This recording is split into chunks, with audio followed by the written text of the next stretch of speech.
Rural మండల గ్రామం అంగలకుదురులోని దాసకుటి ఆశ్రమంలో వివిధ రకాల హోమాలను ఘనంగా నిర్వహించారు. అంగలకుదురు పరిసర గ్రామాలకు చెందిన భక్తులు పెద్ద సంఖ్యలో పాల్గొన్నారు. అంగలకుదురు గ్రామంలో ఆంధ్ర వాల్మీకి శ్రీ వాసుదాసు స్వామివారి పరంపర పీఠం దాసకుటిలో శ్రీ దాసశేషస్వామిచే ప్రారంభించిన 74వ శ్రీ మహాలక్ష్మి అమ్మవారి కుంకుమార్చన షష్టమ పీఠాధిపతి శ్రీ సీతారామదాస స్వామివారి ఆధ్వర్యంలో ఆగస్టు 31 నుండి సెప్టెంబర్ 15వ తేదీ వరకు నిర్వహించారు. మంగళవారం ఉదయం 9 గంటల నుంచి సాయంకాలం వరకు సుదర్శనము, లక్ష్మీ గణపతి, నరసింహస్వామి, శ్రీరామ మంత్రము, సీతాదేవి మంత్రము మొదలగు మంత్రములతో హోమం, పూర్ణాహుతులు ఎంతో విశేషంగా జరిగాయి. అనేక మంది భక్తులు పాల్గొన్నారు. సోమవారం శ్రీ మహాలక్ష్మి అమ్మవారికి అభిషేకము, పూర్ణాహుతి నిర్వహించారు. అయోధ్య రాముని కోదండ ఆశ్రమంలో భక్తుల దర్శనార్థం ఉంచారు. అయోధ్య వాస్తవ్యులు శ్రీమాన్ చెల్లా శ్రీనివాస శాస్త్రి వారిని కోరినందున వారు అయోధ్యలోని శ్రీరామ కోదండము పాదుకలు తీసుకుని వచ్చారని శ్రీ సీతారామ దాసస్వామి చెప్పారు.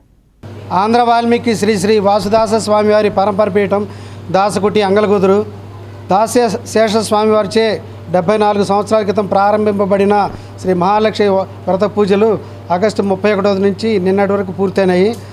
దానికి ప్రత్యామ్నాయంగా ఇవాళ మహాసంకల్పంతో హోమాలు జరిగినాయి. బాగా విశేషంగా సుదర్శనము, నారసింహము అనేక రకాల హోమాలు ఉన్నాయి. మా అన్నగారి వివరాలు చెబుతారు. ఇదంతయు దాసశేషస్వామి కృప. నిన్న అయోధ్య రాముని వారి కోదండం వచ్చింది. 2 సంవత్సరాల క్రితం రాముల వారి యంత్రం వచ్చింది. ఇది రెండో అయోధ్య. ఆయన వాల్మీకి అయితే ఇది ఆంధ్ర వాల్మీకి కాబట్టి ఇక్కడ వచ్చింది. ఇక్కడ జరిగిన కార్యక్రమాలని విఎస్ఆర్ శర్మ పట్టాభి యూట్యూబ్ ద్వారా వీక్షించగలరు. లైవ్లో పెట్టాము. ఇది కాక హెచ్సివి, ఎస్టీవీ, సిటీ కేబుల్స్ వారి ఛానల్లో కూడా ప్రతిరోజు వాళ్ళ న్యూస్లో చూపిస్తున్నారు.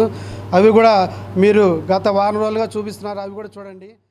ఎక్కడో లోపల చేసుకుంటాం, కానీ వీళ్ళందరినీ చూసి ఈ ఆశ్రమానికి వచ్చిన ప్రతి భక్తుడు సంతోషంగా వచ్చి సంతోషంగా వెళ్ళాలని సత్సంకల్పంతో లోక కళ్యాణార్థం మహాగణపతి, మహానృసింహ, లక్ష్మి, దుర్గా ఇట్లాంటి ఇత్యాదులు అమ్మవారు, అయ్యవార్లు, నృసింహస్వామి, తర్వాత మహాగణపతి ఇట్లాంటివి వీళ్ళందరి మూల మంత్రాలతోటి మహాయజ్ఞం ప్రయోగ మంత్రాలతో చేయటం జరిగింది.